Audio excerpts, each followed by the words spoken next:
What's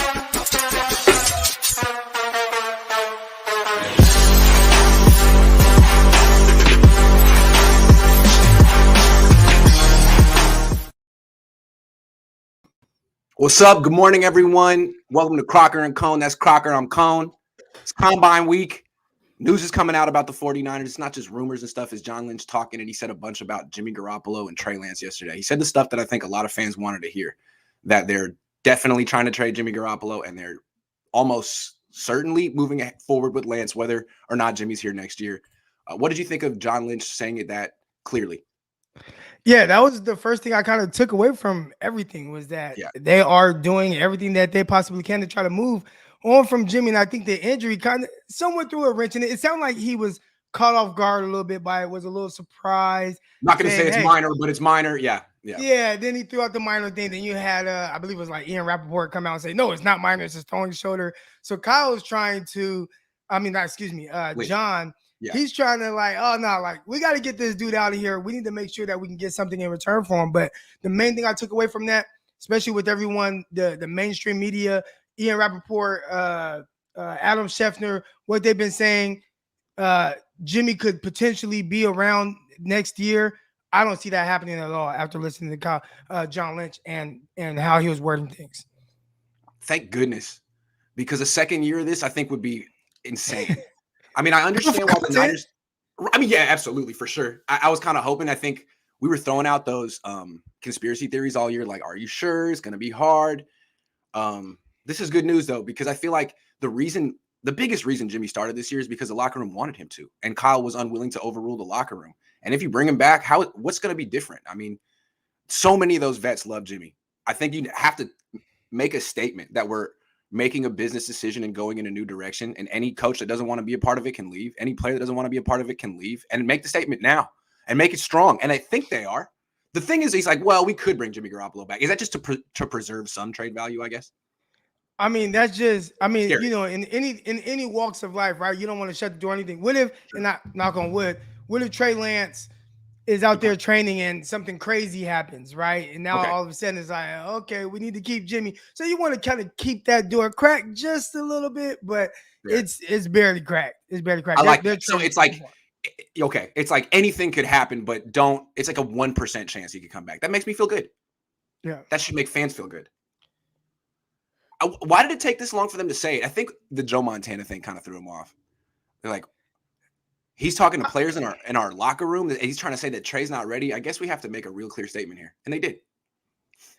Yeah, I don't think it's that, though. I mean, you know, Kyle and John, you know, they answer the questions that are asked to them. And so far, it seems like the direction they've been heading in is Trey Lance.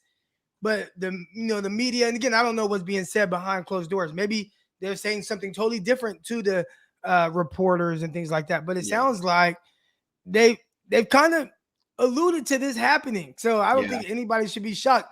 I mean, and he said it yesterday morning. Like, we gave up a lot for Trey Lance. Like, that's because that's a guy that tend to use someone that you gave up that much for, right? Right. That's what I was saying last year. But it seems real clear that for whatever reason, the Niners made a plan of don't play Trey's rookie year. He's a project. He's young. But play him his second year. And to their credit, whether it was the right plan, they've stuck to it they haven't wavered at all. And that's something. I have a question for you. I'm not a capologist or anything like that, but when is the deadline to have your cap number under a certain amount? Because can't you technically, I know there are a lot of people that are saying, oh, well, Jimmy Garoppolo, you got to get him off before the new league year starts. Yeah.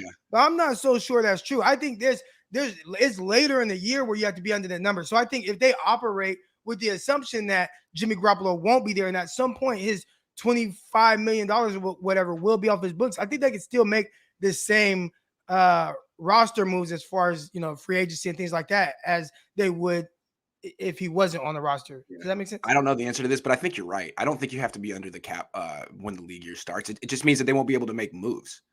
They won't be able to sign DJ Jones or Jaquaski Tart if they're over the cap. I think they can. I think you just have to get under. I think you have to get under a certain amment, like by June 1st or something like that. You have to be under. Okay, that sounds right. The cap, or you'll get fined or something like that. So I still think even if he's on the roster, as long as they have every intentions of he won't be on the roster past this certain date, we could still operate as if he's not there. All right. Whether that's trading him or releasing him. Let me ask you a question. How do you think this ends up? Do you think they do trade him? If so, when-ish, or do you think they release him? I think they trade him. Okay. Now, what they get for it, because if they have the intentions of, at some point, if we can't trade him, we're just going to release him and, get that money and build around our young guy, then we might as well take whatever we can get from him now. So I'd assume some type of trade, some type of conditional pick, maybe a 4th this year and a 3rd next year that could turn into a 2. Some, if he plays a certain amount of games, something along those lines. All right. Ricardo says, hey, Grant, it's funny how people are hating so hard on your take on trading Kittle. I hate to say, but you got me used to that scenario months ago. All right. I've been asking all my guests this week, what do you think on the possibility? I mean, it's not going to happen. What do you think of my idea of the 49ers trading George Kittle this offseason? Yeah, I mean, I kind of said something about that on the pod, and not to the extent of, I just want to trade George Kittle, because that's how people Croc wants to trade George Kittle. Those are some of the tweets that followed, not to the how yours kind of blew up. Not that's no. Some people said it, and I'm like, nah, like I feel like for different reasons though. I do feel like he's kind of underutilized as a, like, if you want somebody that just blocks very well and you target a couple times a game, then why pay him $15 million a year to get someone that does that? Now, someone smarter than me to say, well, Croc, he takes on double teams and they freeze up things for everybody else. And maybe that's the case, but I just know me in general, I think he's a very special tight end. I think he does a lot of things extremely well. I think he's the leader, the face of the team. You don't want to move him, but I could see a scenario where you could justify it because of the lack of usage. I mean, in the last game against the Rams, what, he catch 2 passes? Like, I think it's ridiculous that Kittle is not targeted more, that he's not utilized more in the red zone, things like that. Now, on the other side of things, obviously the contract, he's getting older. He's hurt a lot. If you look at some of the people, the fans from other opposing teams, I think it was the New York Giants. My guy Peacock suggested a trade of George Kittle to like the Giants or their host ass. And a lot of them were like, nah, he's hurt too much. Thank you. And that was kind of shocking to hear that, because I don't view it that way. That's not the perception. I don't view it that way. I think he's a great player, but that was kind of some of their fans' take. And that's what I'm saying. Like, perception is reality. And I don't think Niner fans have thought about it. But if I still think Kittle has high trade value. But if he has another season where he's underutilized, plays through injuries, misses a few games, then the national perception is going to be what your friend from New York said. I mean, it's going to be that. He's almost 30. He's been hurt 3 years in a row. He's really expensive. I don't know. So I think, look, if you don't trade him this year, is a possibility you won't be able to trade him anymore. And this is the last year. But at the same time, there's a possibility some big cap hit though, right? Yeah, so you'd have cap hit. Big one. So you'd have to wait till after June 1 and then probably trade him for another player, as opposed to, you're not going to be getting cap space. You're going to be trading him for another player, another position to need. And you got to figure out if you can find that player. I suggested Xavier Howard. What do you think? I've had a lot of conversations with my brother and my friends and group chats and stuff like that about George Kittle, because I think he could arguably, when he's on, he's the best tight end in the league. But my conversation with him is, dude, we don't throw to him. Like, he doesn't get the targets that these other guys. I mean, he was close to 1,000 yards this year. Obviously, we've seen what he's done in previous years, but he doesn't get utilized like a Kelsey and things like that. So, you talk about him potentially having like a bounce back year, which I don't think he had a bad year, but I could see him go somewhere else and be a 1,400 yard pass catching tight end just because they utilize him in different ways that Kyle Shanahan doesn't.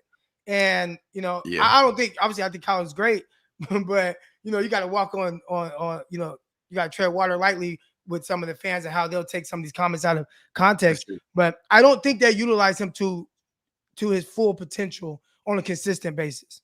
I agree. And the thing is, when they gave him that huge record-setting contract, it was on the heels of them using him in like a crazy. I mean, if you go back to 2018, he got 26.2% of the targets on the team, 26. Right. And then in 2019, it was 20. And then in 2020, when he got hurt, 11. And this last year was 16. I think when you're paying a tight end $16 million a year, the reason you did that is you thought he's going to be getting 1-4 targets. Our whole offense is going to go through him, and it doesn't anymore. It goes through Debo. Debo got 20% of the targets last year. He honestly should get more. He should get 25% of it. He's the best wide receiver in the league. That's what Cooper Kupp gets in LA. So yeah, I just don't see how the Niners can really give Kittle the usage that he would need to justify that gigantic contract. My friends call him an offensive tackle. So like then they could be trolling, but he's 245 pounds. Anyway, thank you for your honest answer. I appreciate it. Milf Hunter says Lombardi says Jimmy has injury guarantee for $7.5 million that kicked in after making the NFC Championship game. Can't cut him, must trade him instead. Yeah, I guess from the Niners' perspective, if they cut him, they're just handing him $7.5 million. Better to trade him for a 10th round pick in 2079. Better. Okay, so I heard someone break this down, and yes, they could cut him, and they would have to pay him 7.5. But if someone else signs him, then they take on that guaranteed. Now, say someone comes in and they sign him for 1 year, $5 million, then the 49ers would be on the hook for $2.5 million that they'd have to pay to him. Daniel says, hey, Grant and Croc, can you explain the nuance differences between outside corner and nickel? Why is it so hard for an inside guy to move inside and vice versa? Croc, take it away. Oh, man. Okay, so I think a lot of it has to do with like the ability to run with vertical routes. If you can run with vertical routes, you can pretty much play on the outside. In the and slot, if you can run with vertical routes, you can play wide receiver on the outside. It goes both ways. Right, exactly. Yeah.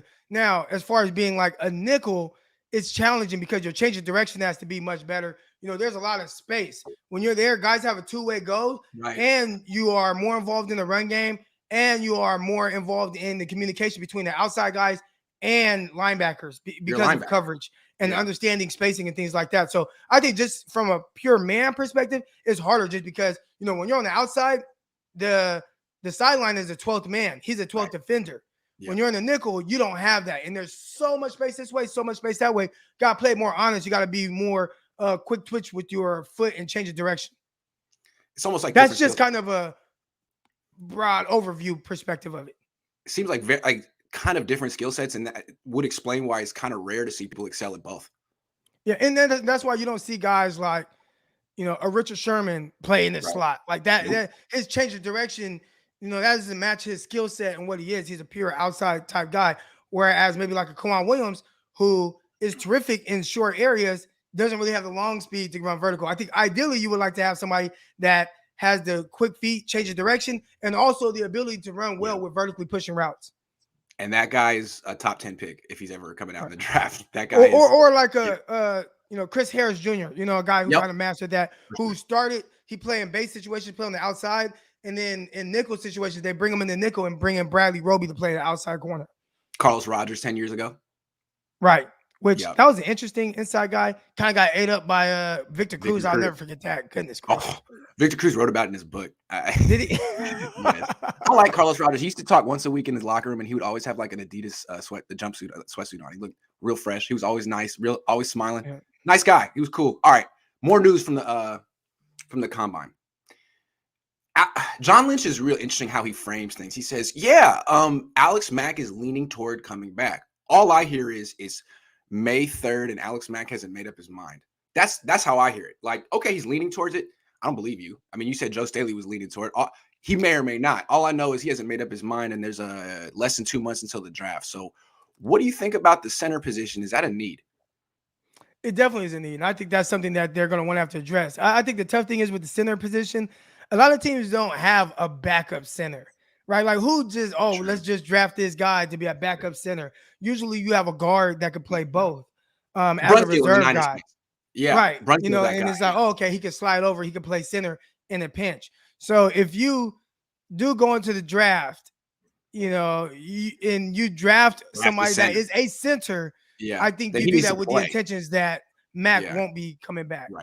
Right. So it's not like draft Aaron Banks, stash him, develop him. No, you either replace Alex Mack this year or you replace him next year in the draft. So I guess if they spend a second round pick on the center, we know it's the real deal with Alex Mack. And John Lynch will be like, sorry, I lied, guys, but you understand. I couldn't just. That's what he did with Staley, man. Or if they spend money on the center in free agency. True. Like big, you know, decent money. They seem to go after vet centers, right? Right. Now they will bring in someone for the 90-man roster, and maybe that'll kind of give him some time to make up his mind. And then hopefully you have somebody who can play center and you feel comfortable with that. But with my young guy on the center, I want the best center I can have out there with Trey Lance at quarterback. It seems like Kyle really values the position. And on the Niners, he's had Weston Richburg, who was like a B, and Alex Mack, who is a little old. I'd like to see him get a real good player at center. It seems like you could get one in the second round, although I haven't really been studying. Usually you can. I mean, look what the Chiefs did last year with the center out of, I believe it was out of Ohio State. and he ended up being one of the best centers in the entire NFL. And he was Yeah. drafted after Aaron Banks. And that's always tough. I mean, you could do that in any Yeah. draft, like, oh, this guy was drafted after that. But 49ers drafted a center. I mean, a guard. They drafted a center. I don't know. Chiefs definitely got the better of that one. Ricardo wants to know who was to blame for the last 2 drives of the season. Man, that's a tough one. Well, I'm always going to blame the quarterback, and this is my reason why. Because when it gets nut cutting time and it's a situation like that, I don't care what else is going on. I need my quarterback to make a play. Yeah, and the quarterback couldn't make a play, couldn't make a throw, and it is what it is. Now, again, where was an ideal situations? He was under some pressure, different times, whatever the situation is. But in 2 drives, it was 6 plays, you get 3 yards. And I think that's unacceptable. You need your quarterback, and it could be Patrick Mahomes, it could be Tom Brady. I'm going to blame the quarterback in that situation. You have to make a play to win, because right now at this time, that late in the game, that late in the season, to go to the Super Bowl, both these teams are really good. So what's going to put one team over the top more than the other, unless it's just a runaway game like 49ers had against Packers a couple years ago? Yeah, I was going to say Kyle because they didn't get the ball to Debo, but then no. Jimmy, you're on the field. Like, Peyton Manning called his own plays. You have the ball in your hands. Go where you want to. Call the play you want to call. You've been in the team 5 years. They're kicking you out anyway. You don't have to please Kyle Shanahan. Call the plays you want to call. Get the ball to Debo Samuel. Make a play, but you can't because you're the worst fourth quarter quarterback in playoff history. I mean, statistically. So it's hard to blame Kyle when he's hamstrung by that in the fourth quarter. Sorry. So, I mean, the coach would take blame, because, well, you are the coach and, that's your guy. He's on the field and maybe you feel like you could have done something different. But I think at the end of the day, every situation is not going to be ideal. Every situation is not going to be perfect. And, quarterbacks get paid the most. They touch the ball every single play. At some point, you got to make a play to get your team out of that situation. And in that time right there, he couldn't do it. More news from the combine. Asked about DJ Jones, John Lynch said it's going to be really tricky to re-sign him. I think everyone expects him to draw interest and get a nice he's like 27 years old. He's a really good starting nose tackle, 2-down player, but he actually gives you a little pass rush when he's on the field. I mean, I'm not surprised. We talked about this, and it seems like they're going to hope Javon Kinlaw can replace him. I think they need more than a hope of Kinlaw and his knee being good. I think they also need to address his position in the draft. This is important. Yeah, I mean, one thing we've noticed, especially with the 49ers, you can never have too much defensive line depth. Right. They thrive on the depth. Yeah. A lot of people have complained about the corners and depth there, but one thing that has done the 49ers very well is having a lot of depth at the defensive line, having a good rotation. They've dealt with a plethora of injuries at the defensive line positions, and it hasn't mattered because they've had a really good, steady rotation. So, ideally you would love DJ Jones come back, and you talked about him as a pass rusher, and when you look at him being a 2-down guy that can also rush the passer, as opposed to Kinlaw, who potentially is a 2-down guy, but you don't get the same pass rush production. There's a slight drop off there, but I think from a financial standpoint, I can see them letting Jones go and using Kinlaw in more of that type of position if he's healthy. And I mean, that's a big question as well. Right. So I think they got to hedge their bets there. And to me, this scouting staff, this coaching staff, if they can get one DJ Jones, I would ask them to find the next. You seem like you can do it. You've had a lot of success with late round picks and undrafted free agents. Find a 2-down nose tackle you like and develop them. They were doing that with Darian Daniels until he popped his Achilles dancing in practice. I saw it happen. That was crazy, man. Have you ever seen anyone get injured dancing in practice? Because you know how there's like stretching and some people dance when they stretch. Have you ever seen someone like ruin their career doing that? Because I saw that. It was really sad. I was like, damn, man. Nah, that's tough. That one. Closest thing to that was a Martina Gramatica when he was it him that kicked the field goal and then jumped in the air and was like, then like towards ACL and was like screaming. That's basically what happened, dude. That was very upsetting to see. But yeah, I think the Niners can find the next DJ Jones. I like Kevin Givens. He's a little small to fill that role, but he's a good player. I think they could probably find the next DJ Jones. Chris Kosarick. I love Givens. I love Givens. His quickness, his ability to get skinny in the hole and make plays. Initially, I mean, we talk about the Kinlaw interception for a touchdown against the Rams a couple years ago. Well, who got the pressure on that? It was Kevin Givens putting the pressure on Goff and making him inaccurate, get rid of the ball before he wanted to. So, yeah, Givens is always someone who feel like anytime he's on the field, he pops up and makes some plays here and there. Absolutely. Sean says, what is it like for a corner after giving up clutch or big plays? How do the other corners treat you? How do the coaches talk and treat players in the game? That's a really good question. Do they come up and say, do they leave you alone? Do they come up and try to give you advice or a pep talk? How's it work when you give up a big play in a big moment? I've always had good teammates, like not like any toxic guys. So, everybody's pretty much uplifting because you got to get through the game. You can't get down on yourself, and it has to be next play. Now, I remember my junior year of college, man, I gave up a 75-yard touchdown to a white boy out of Ouachita Baptist, man. Like they were like this team that ran like kind of a triple. It was like not a triple option, but one of those type of offenses. And they kept like diving in hard and then just turning and blocking. Well, he dove in hard and it was a play action and he went out. I mean, the quarterback hit him on the money, 75-yard touchdown. And I got benched after that. So that was my junior year. There wasn't any uplifting talking going on there. And that was how the coaches handled that situation. How did he bench you? What did he say? They didn't say anything. They just put another guy in, like just play special teams. Yeah. See, I like how tight-knit football teams. I never played football, but it's cool how tight-knit they are. I was a baseball guy, and it's very much an individual sport. Like you're on a team with them, but when you get to high school, everyone's just trying to make it to JV. And when you strike out, it's like you farted. Like no one wants to look at you, talk to you, be around you. You're very much on your own. Which is, most of my teammates real like, because you got to talk through it. You got to get through the game. Like you are the starter and things, especially at cornerback, it could be one half step. Okay, real quick. I know we're going to get to the next thing, but think about the touchdown. I want to say the Rams' first touchdown, Cooper Kupp corner route on 3rd and long. And you have Ambry Thomas there and it's a cover 2. You got to understand that down the distance, it was like 3rd and 13. Show body presence on the corner route. You could rally down and make the tackle and, all right, like it's a learning lesson. I'm pretty sure somebody they got on the iPad, they looked at it. Look, show your body here. You can rally down and you can do this. And it would discourage him from throwing the corner out. And, those are things you just got to learn. It's just unfortunate to kind of learn that in the NFC Championship game. I love how you gave that story about getting benched and like the most embarrassing detail of all is like, he was a white boy. Yeah, you can't, That's really funny. Is that a thing with cornerbacks? Like, man, you better not let that wide receiver beat you deep. That's hella funny to me. But at the same time, I mean, when you're getting ate up by Cooper Kupp, I know, like, it's like, damn, like, it's more props. It's like you get a lot of props, as a white dude and you're dogging dudes at the receiver position and stuff like that. Like, you get a lot of props. I'm pretty sure people look at remember Jason Williams on Sacramento Kings back in the day? They called him white chocolate, Hell yeah. Yeah. All right. V says Croc's one of the best at being real without disrespecting anyone. Hard to find. That's true. He's very good at exactly what you just said. Being real without being mean.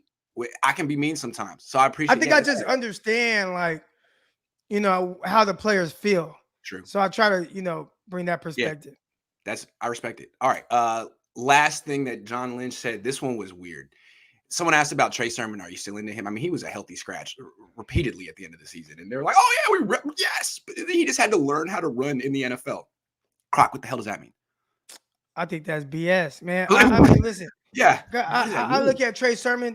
He had almost 100 yards against the Seahawks. And then the next week, he gets one carry against the Cardinals for 7 yards. I just think that there's something. Remember, he kind of scrubbed his Instagram for a little while, 49er stuff and all that. So, Kyle, he does his little thing. And I think Trey Sermon, they just didn't maybe like the way he was preparing, whatever it is, how Kyle can get. And I didn't think it had anything to do with just him learning to run. Now, I know people ran with that narrative, dances a little too much, or he did not hit the hole right. He hit the hole right against the Seahawks and ran very well, and there was no issues, and that was early in the season. So I think a lot of it had to do with him. I mean, he was buried. I mean, there was a game, they brought in guys like Cannon over him or whatever his name is to play running back. Like, they didn't like him. And I don't think it had to do with his run style. I think you're right on. And I think this is kind of like the doghouse thing, the Brandon Ayuk thing. If you are a young player and you haven't established yourself and you complain at any point behind closed doors about your usage, your role in the team, I think is pretty clear what Kyle's going to do. He's going to bury you further until you realize that you need to, keep your mouth closed, keep your head down, and follow the coach's instructions. I think he's pretty old school like that. And I think that happened to Ayuk. They needed Ayuk. And so he got out of the doghouse. But they never needed Sermon, and I think they were just sort of proving a point to the guy. That's how these guys are young, man, and they're still learning. And you heard Debo say it about Trey Lance, like learning how to be a pro. And that's a real thing. like understand the level of preparation. I remember even when I was with the Jets, and like I had to learn how to prepare by watching Revis and Cromartie, and Yeah. specifically Cromartie, with how he prepared, and first person in the building, and I go in there, do my little contrast hot tub cold tub. I see him sitting down reading books in the ice bath, like taking an ice bath just before every day as part of his routine. Wow. Reading a book, taking an ice, like just seeing This how was he Revis? prepared from, huh? This was Revis or Cromartie? That was Cromartie. Wow. Okay. And seeing how he prepared, on a professional level, like the way, Wow. like you don't know until you see it, especially if you haven't been taught that way, and see somebody that has done it at a very high level. So a lot of these young guys, they come into the league and they've done things a certain way to get a certain level of success, and you get to the NFL and you got to really take it to another level. And I think Kyle Shanahan, he doesn't have a lot of patience for that aspect of it. So I think that's tough on a lot of young guys who are like, man, I've had all this success. I come to the league, I think I'm gonna, do me. And Kyle's like, sit your ass down. Right. Because you've been having so much success your whole life doing you. You were in Trey Sermon's mind. You traded up for me in the 3rd round. You like what I do, Right. and the Niners are like, nah, you got to do it our way. Yeah. It seems to me that when they say you got to learn how to run the NFL, my first thing I thought of was like the outside zone one cut thing. I always thought Trey Sermon was never that kind of a running back. To me, he makes jump cut. He makes multiple cuts. He strings them together, and he's a zone read between the tackles kind of guy who, just when you think he's going to get knocked down, he stays on his feet. Like I thought he was a real good fit with Lance, and as soon as Lance didn't get the starting job, it seemed like there was no role for Trey. Even though, as you pointed out, when he did play, he played well anyway. But I thought he ran well. Maybe this year with Lance, they'll actually let Trey Sermon play. Maybe he'll be a breakout candidate. I don't know. I'd like to think so. Trey Sermon is a powerful runner with a nice blend of speed. Where he lacks is his vision, hesitancy, and the big one is pass pro, lacks awareness. I hadn't thought about the pass pro thing. I think he's a good receiver, though. He has nice hands, big target. Pass pro can be, something. And that's an underrated aspect of just playing the running back position. And I hear that a lot, on the draft show, locked on NFL draft. Make sure y'all tune in.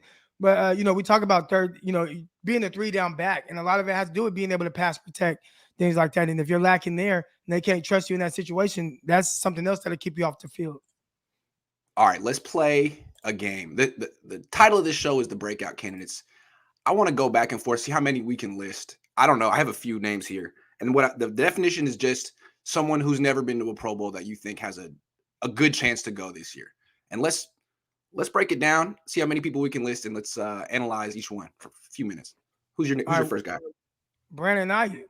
Yeah. And people might not look at him as like a breakout guy. I mean, he's had solid seasons, a couple 800-yard seasons, but breakout season, can you get 1,200 plus yards? Can you get 10 touchdowns in the season, which his rookie year he scored 7 total, I believe.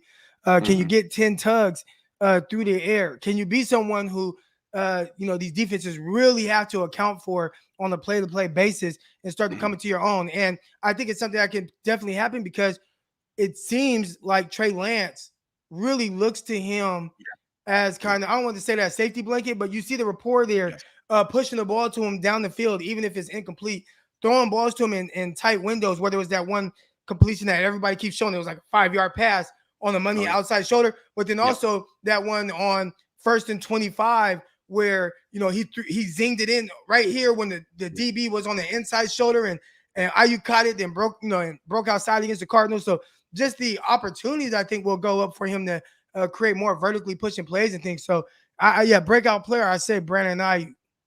That's the first guy I had written down as well. His rookie year, he played with Mullins a lot. And Mullins is different than Jimmy. Mullins likes throwing passes he probably shouldn't. He's very aggressive. And he threw to Ayuk a lot. He had 5 catches a game. Last year he had 3.3. I think that number's going to go up with Trey Lance. Against the Texans, he had 6 catches.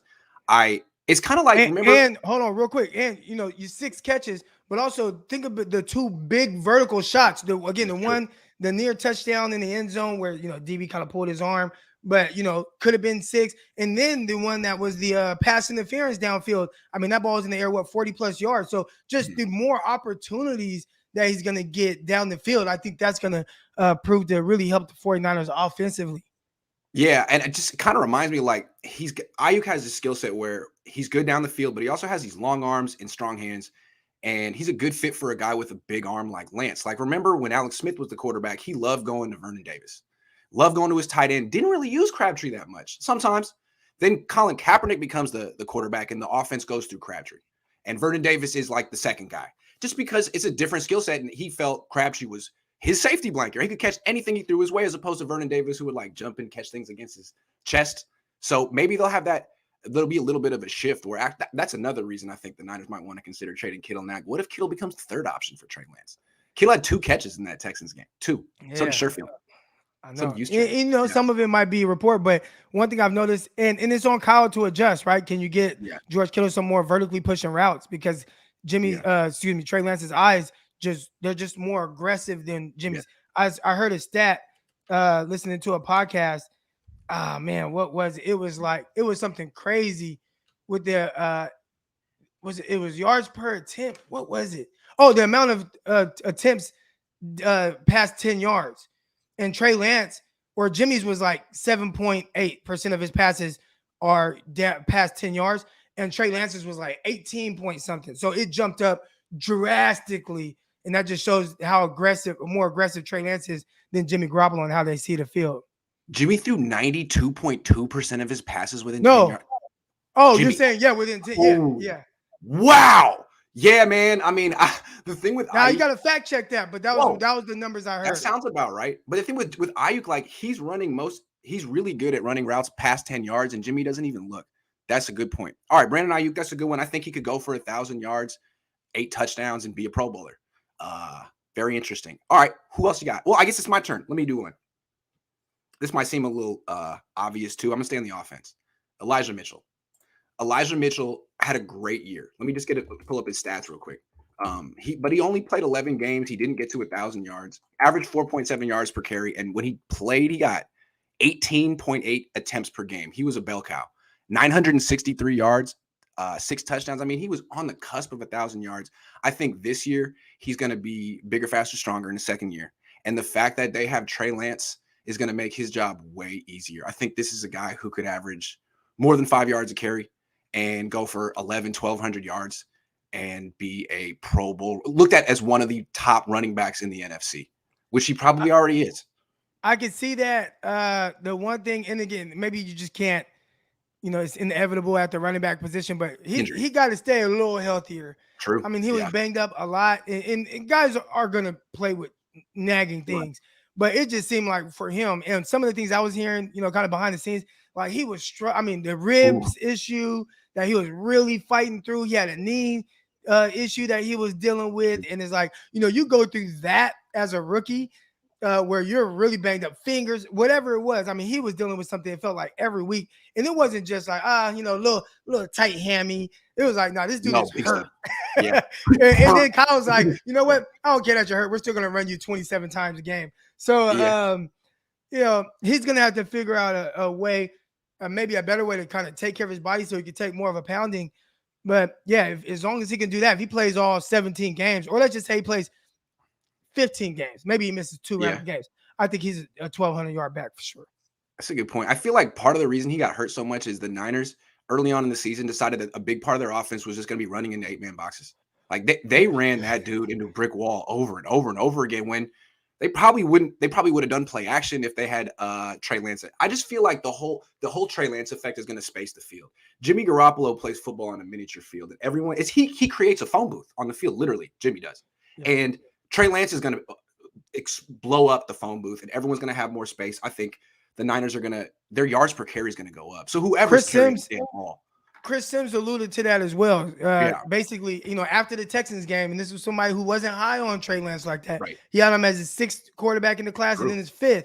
And after he watched him against the Texans, he was like, man, I think they should roll with the kid. And he's like, your offense is more dangerous, but less risky with having a quarterback like Trey Lance. And he talked about just kind of what you're saying, having to play in a phone booth and how, everything is predicated on timing, throwing the ball right now in these little windows. And Jimmy can do it well, and when he's on over the middle, like, man, he's hitting those things. But when he's not, and it just makes it so much more difficult on your coordinator. So those are things you would assume that, the 49ers offense can kind of start to breathe a little bit.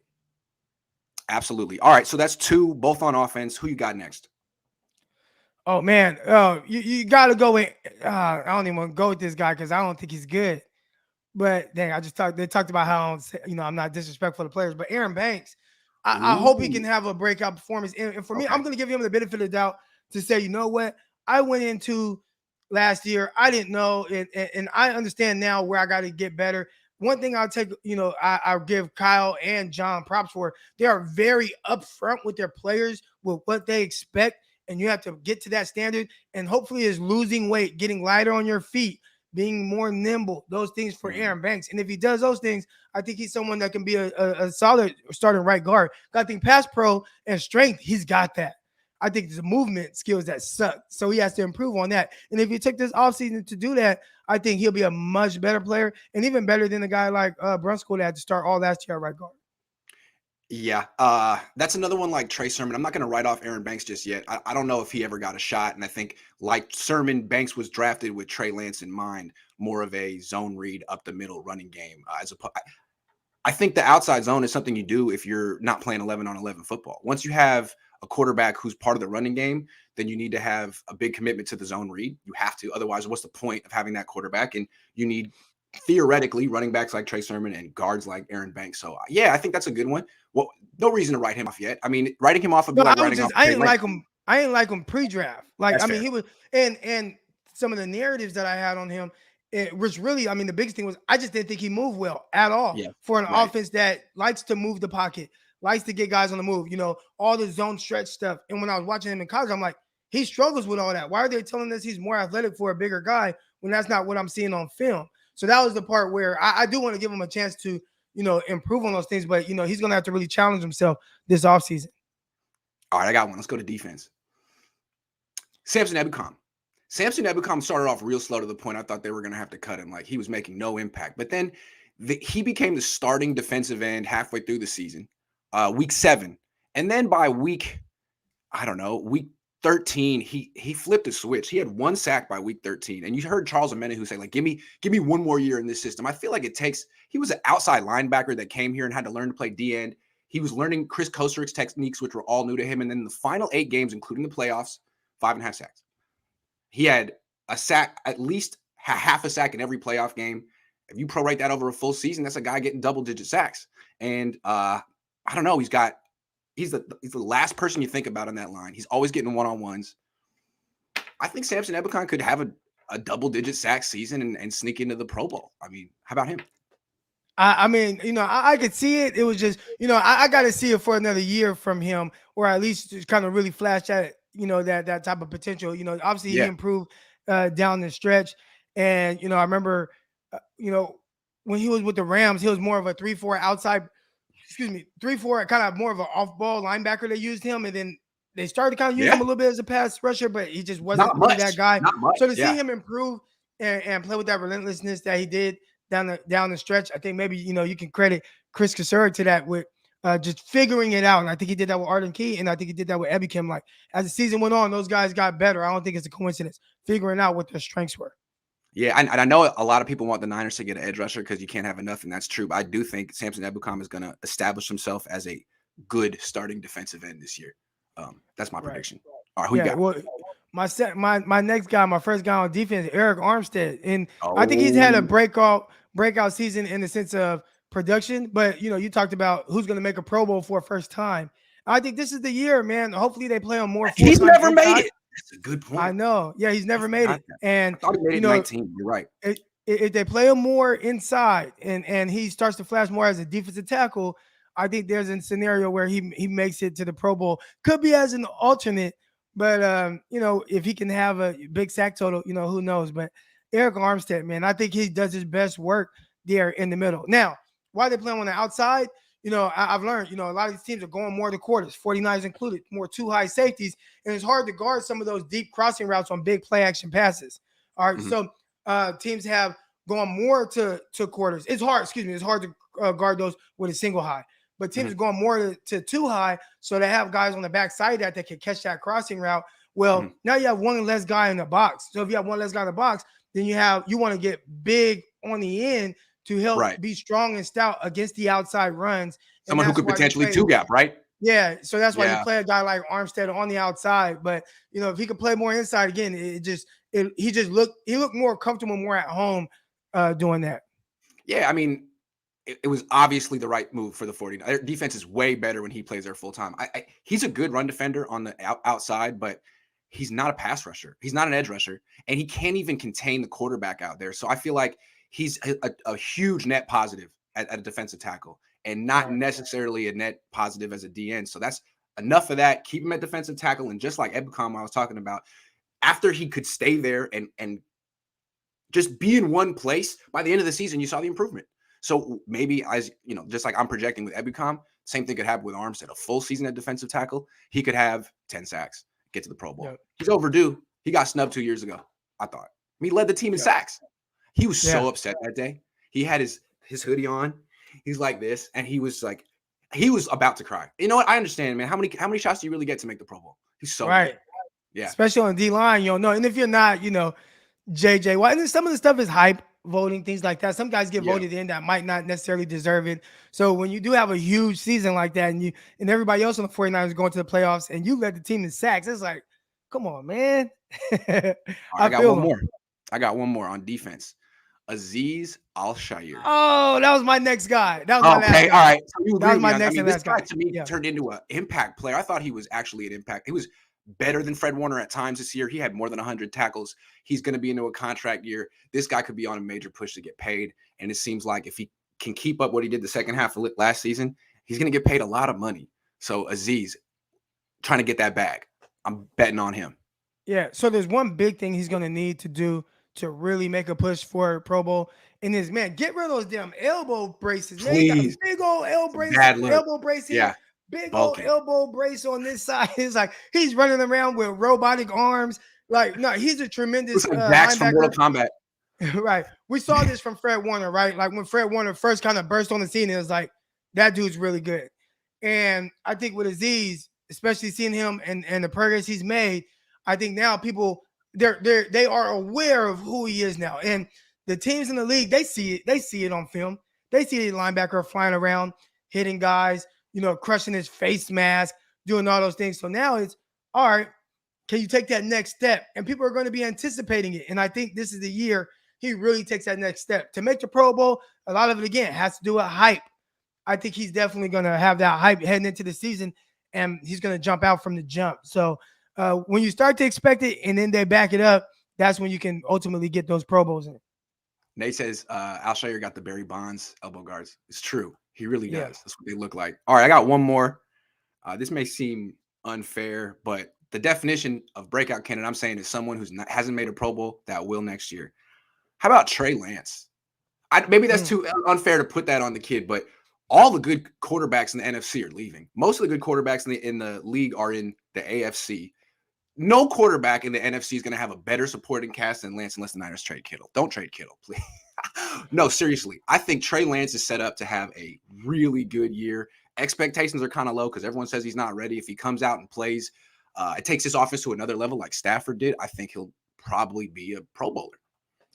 Yeah, I mean, as far as, playing the quarterback position, I mean, Mac Jones just went to a Pro Bowl.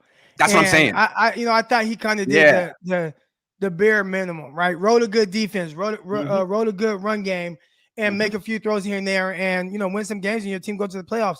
And if that's the recipe for a young guy being able to go to the Pro Bowl, I think I could see Trey Lance doing that. It's a terrific team. I think he's going to have probably even more splash plays than maybe what you got. Obviously, you're going to have your hiccups and your ups and downs, but I think the team is set up for him to be successful, being able to lean on the run game and him have some explosive passing plays here and there. So, the team is really good. They are primed to win a lot of games. I can see Trey Lance getting in there almost by default, more so than he's just this great young quarterback. I'm not saying he's going to have a Patrick Mahomes year. I do think he's going to have a better season statistically than all the other quarterbacks who were drafted his year, which is going to bring up the conversation. Should all teams sit their quarterback a year? I think that's what's going to happen. For whatever reason, it's going to look like the Niners plan worked. Where I'm going to say maybe he'd be even better had he played. But all of a sudden, you're going to see Trevor Lawrence probably still struggling in Jacksonville because Jacksonville sucks, and Zach Wilson still struggling. And I don't even know but Trey Lance is going to be the one who looks the best, even though he didn't. That's my prediction, I think. And that's probably just because he has Debo. Yeah. Well, he has a good team. I mean, Yeah. Debo, Kittle, Ayuk, expecting the big year out of him, right? Yep. And Mitchell. then you got Kyle Shanahan, who Yeah. I think is going to be able to expand on everything. I think it's going to be exciting to watch a 49ers team where, people forget about this. Trey Lance only had 2 weeks of starting reps, and it was the That's 2 right. weeks that he played, as opposed to a lot of the other rookies who, a couple of them had all the training camp. Mac Jones had, Right. preseason after they let go of Cam Newton, and he had the whole season. And a lot of these guys, they had their rocky moments, including Mac Jones, who they started off 2-4, right? That's right. Not great, but a lot of guys, they were allowed to kind of work through it. And I think the 49ers as a team they're well suited for a quarterback who might start slow. We saw that with 49ers and Jimmy Garoppolo, not just this Thank you. year. Talking about 2019 when the 49ers were undefeated for the first half of the season. Jimmy did not start fast that year. No. Matter of fact, I mean, No. they won a lot of games because of the defense, the run game, and they leaned on that. Second half of the season, Jimmy started to, start cooking a little bit. And this is a team that I think the way it's set up, you don't have to be great out the jump. But once Trey figures it out, it's going to be a dangerous team. Absolutely. Yeah. You got any more breakout candidates? That's it. That's all I got. I'm good. Yeah, I'm good. I think that's enough. I don't think the Niners are going to have 12 Pro Bowlers next year, but these are the ones that could be it. That's all I got for the show today. Thanks for watching, everyone. Thanks for being here, Croc. What do you got going on the rest of the day? You streaming anymore? Anything people should know?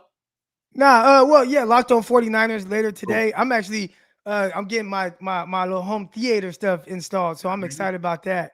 So get to watch them do that a little bit and everything. They'll be here in like 10 minutes. So I'm trying to get my sub. I've been waiting to get a sub all year, and I gotta get some tints and a sub. So that's my project. For your car? Yeah, for the Stinger. Oh yeah. Yeah, you gotta get. Well, I don't got sub, but I got a charger. RC. You got a charger. I saw that. Yeah. So and then today I just got my my car. It's white. I got black rims, and I got the that it comes with. Yeah. But I had a spoiler. My spoiler was white. So today I just got my spoiler put on. I got it's matte black now. It looks clean though. It looks tight. clean. Yeah, I got to do something. I did that this morning. Treat myself. All right. Thanks everyone for watching. I'll be back later with Jason, who's at the combine. So we'll hear what he has to say.